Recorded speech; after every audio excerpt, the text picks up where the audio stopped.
আপনি দুনিয়ার সব বুঝেন, আখিরাত বুঝেন না কেন? আপনি কবর বুঝেন না কেন? এই বাপ, আরে আমার কথা রাগ হইয়েন না।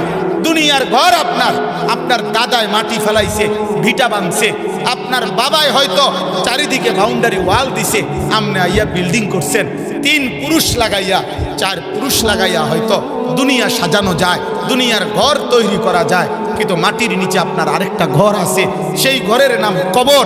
এই কবরের ঘর আল্লাহর কসম আপনারটা আপনি না সাজাইলে জিফুত নাতি নাতনি সেটা সাজাইতে পারবে না, পারবে না, পারবে না, দৈন্তান নাই কেন না।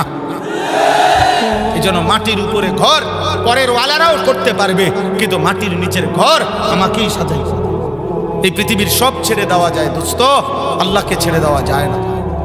আল্লাহকে ছেড়ে দেওয়া ঠিক না বাপ, বাপ ঠিক না। এই প্রজন্ম তোমরা এখন খুব বেশি বাড়াবাড়ি করছো, তোমরা বেশি বাড়াবাড়ি করতেছো। এই বর্তমান জেনারেশন, তোমরা যারা কিশোর যুবক, 14 বছর, 16 বছর, 18 বছর, 20 বছর, 22, 25, 24 বছর, তোমরা অতিরিক্ত বাড়াবাড়ি করতেছো বাপ। তোমাদের এই সীমাহীন অহংকার, তোমাদের এই অধ্যত্ব, তোমাদের এই গুনায় ভরা 24 ঘন্টার জিন্দিগি, তোমাদের উপরে খোদার কসম দুনিয়াতেই বড়সড় আযাব নিয়ে আসবে। প্রিয় বাপ আমার, সন্তান আমার, আমি বললাম তোমরা এমন অগণিত ছেলে, তোমরা এখানে সারা বাংলাদেশের ছেলে না, মনে করো 10, 20, 50 কিলোমিটারের ছেলে, তাহলে 20-50 কিলোমিটারের ছেলে তোমরা, আমরা যদি এখন দাঁড় করাই তাহলে অধিকাংশই মিলবে বেনামাজি। সারাদিনে 1 ওয়াক্ত নামাজ পড়ো নাই, 365 দিনে, খোদার 1 বছরে কোনোদিন ফজরের নামাজ পড়লা না। আমার প্রিয় সন্তান, মুসলমান এত নিকৃষ্ট হয়? তুমি মুসলমানের বাচ্চা, তোমার কোনো আল্লাহ আছে? তোমার কোনো নবী আছে? তুমি মুসলমান? 365 দিনে খোদার 1 বছরে কোনোদিনও ফজরের নামাজ পড়বা না? তুমি মানুষের বাচ্চা? তুমি মুসলমানের সন্তান। এক পবিত্র মা 2 বছর তোমাকে বুকের দুধ পান করাইছেন। এই 2টা বছর মা বুকের দুধ পান করাইতে কত লক্ষবার গালে মুখে চুমা দিছেন, আদর করছেন, বুকে জড়াইয়া ধরছেন। এই বাবা কতবার মাথায় হাত বুলাইছেন, কত হুজুরের কাছে, কত আলেমের কাছে, কত আত্মীয় স্বজনের কাছে তোমারে দাঁড় করাইছে, হুজুর মাথাটা মুছা দেন, আদর করে দেন, আমার বাচ্চারে যেন আল্লাহ মানুষ বানায়। কত মানুষের হাত বুলাইছে, দোয়া করে দিছে।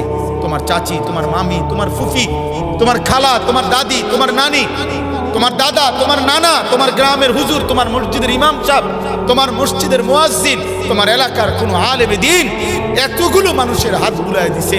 মা তোমারে পবিত্র স্নেহে বুকের দুধ পান করাইছে।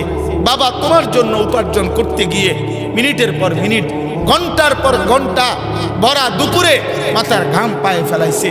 বিনিময়ে বাবার স্বপ্ন এই ছিল, মায়ের স্বপ্ন এই ছিল, 16 বছর বয়সে তুমি সারা রাত নারী দেখবা, উলঙ্গ ছবি দেখবা, জিনার ব্যভিচারের দৃশ্য দেখবা, 1 ওয়াক্ত নামাজ পড়বা না। না আল্লাহ চিনলা, না রসুল চিনলা, না সুন্নাত চিনলা, না দিন চিনলা, না নামাজ চিনলা, না গোলামি চিনলা। হায় হায় মুসলমানের বাচ্চা, এত বড় নাফরমান কেমনে হইলি বাপ? এই বাপ, মায়ের দুধের এই বদলা? এই নাফরমান, যারা বেঈমানের মতো চুল রাখছো, তোর কোনো বাপ নাই? তোর আব্বা তোর এই চুল রাখা শিখাইছে? তুই জন্মের পরে বাপ দেখো নাই? তোর জন্মের পরে তোর কোনো বাবা ছিল না? তোর কোনো অভিভাবক নাই বেটা? তোর এলাকার কোনো মানুষ নাই? তোর কোনো মুরব্বী নাই? কোন বেঈমানের মতো চুল রাখ? ফুটবলের খেলোয়াড় তোর বাপ বেটা? কথা বলে না। ক্রিকেটের খেলোয়াড় তোমার আব্বা? আর্জেন্টিনার ওই বেঈমান তোর বাপ বেটা? ওই মুশরিক বেঈমানের মতো চুল রাখলি কেন? বল বেটা। এই ছেলেরা বলো না, কি তামসা দেখতে আইছো? আমি ভোটে দাঁড়াইছি তাইলে? আজকের দিনে এই এখন বললাম, এশার নামাজ যারা পড়ো নাই, মাগরিবের নামাজ পড়ো নাই, আজকের সারা দিনে 1 ওয়াক্ত নামাজ পড়ো নাই, তোমার ভালোবাসা দিয়ে আমি কি করব? তোমার ভালোবাসা দিয়ে আমি করব কি বেটা? কি করবো আমি বেটা? না ফরমান, তুমি বের হয়ে যা বেটা, বাইরে বেটা, তোর মতো অপদার্থ দিয়ে আমি করবো কি বেটা? আমি তো এত 5 ঘন্টা সফর করে আইসাও, আমি তো আমার জামাতে আগে এশার নামাজ পড়ছি, এরপরে এখানে আসছি। তোমরা যারা নামাজ পড়লা না, বাইরে হবে এখন। তুমি তো আল্লাহর দুশমন, তুমি তো রাসূলুল্লাহর দুশমন, তুমি আমার প্রিয় হবা কিভাবে? হ্যাঁ, তুমি কইবা আমি আপনারে মহব্বত করি হুজুর, আমি আপনার খুব ভক্ত, আমি আপনার লেগে উঠতালাম না একদম। হ্যাঁ, মক্কল ঠাউরাইছে, ব্যাককল ঠাউরাইছেন আমারে। বলো মিয়া, এমন মালিক ভুললা কেন? এমন রব ছেড়ে দিলা কেন? বলো আব্বা, বলো।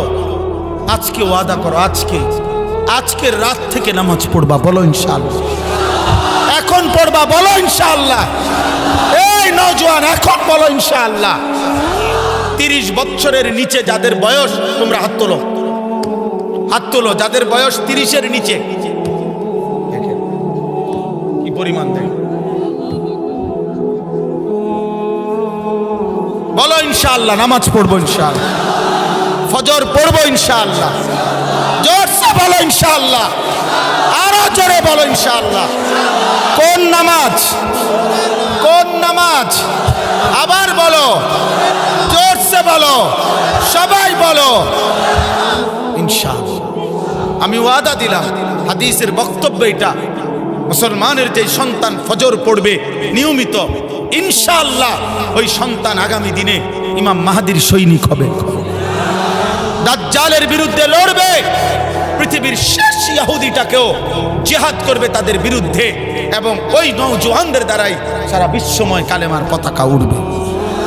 ফজরের মুসল্লি যারা মাহদির সৈনিক, তারা ফজরের মুসল্লি যারা দাজ্জালের বিরুদ্ধে লড়বে, তারা ফজরের মুসল্লি যারা ইহুদিদের বিরুদ্ধে জিহাদ করবে, তারা ফজরের মুসল্লি যারা বিশ্বময় কালেমার পতাকা উড়াবে, তারা ইনশাআল্লাহ। এটা হাদিস, এটা হাদিসের বক্তব্য থেকে। মাহদি আসবে, ঈসা আলাইহিস সালাম আসমান থেকে নামবে, দাজ্জালের জুলুম চলবে, আর ঈসা নবী আর মাহদি ফজরের মুসল্লিদেরকে সাথে নিয়ে শেষ যুদ্ধ দাজ্জাল এবং ইহুদিদের বিরুদ্ধে চূড়ান্ত শেষ লড়াই শুরু হবে ফজরের নামাজের পরে। ফজরের মুসল্লিদেরকে সাথে নিয়ে, ফজরের মুজাহিদকে সাথে নিয়ে আসরের নামাজের ভিতরেই মসজিদে আকসা বিজয় হবে, দাজ্জাল নিহত হবে, শেষ ইহুদি কুত্তাটাও নিহত হবে, ইমানের পতাকা উড়বে ইনশাআল্লাহ। এটা হাদিসের বক্তব্য। এজন্য তোমার মতো মনে রাখো, নারী, ছবি, উলঙ্গ দৃশ্য, জিনা, ব্যভিচার, মোবাইলের অস্থিরতা, বেঈমানের মতো চুল চেহারা, তোমার মতো অপদার্থ ছাড়াও ইসলাম টিকবে, তোমার মতো আঙ্গাল কাঙ্গাল ছাড়াও ইসলাম থাকবে। তুমি কামে লাগবে নারী, তুমি একদিন মরে যাবে আর বেড়ি চাইতে চাইতে। হ্যাঁ, চাই অসুবিধা কি? দেখো সারা পৃথিবীর নারী, দেখো সারা পৃথিবীর মহিলা তোমার ঘরে আসুক, তুমি কি এটা চাও? এত বেড়ি দিয়া করবা কি? এত নারী দিয়া করবা কি? 16 বছর বয়সে যদি যুবক, 18 বছর বয়সে যদি এত নারী, এত উলঙ্গ ছবি, এত জিনা ব্যভিচারের দৃশ্য মোবাইলে দেখে ফেলো, আগামী 40 বছর যদি তোমার হায়াত পৌঁছে, ওই পর্যন্ত তো তোমার গুনাহ জমতে জমতে তুমি দাজ্জাল হয়ে যাবে। এত কম বয়সে এত বড় গাদ্দার হয়ে গেলা। মাত্র 16 বছর বয়সে ঘাড় তোর এত শক্ত হয়ে গেল যে রবের সামনে একটা সেজদাও দিল না। এত অল্প বয়সে মানুষ এত বড় গাদ্দার হয়। এত কম বয়সে এত বড় মালিককে বৃদ্ধাঙ্গুলি দেখাইলা যে হে মালিক, আপনি যতবারই আজান দিয়ে ডাকেন আমাকে, আমি সেজদা দেব, আমি চলে যাব।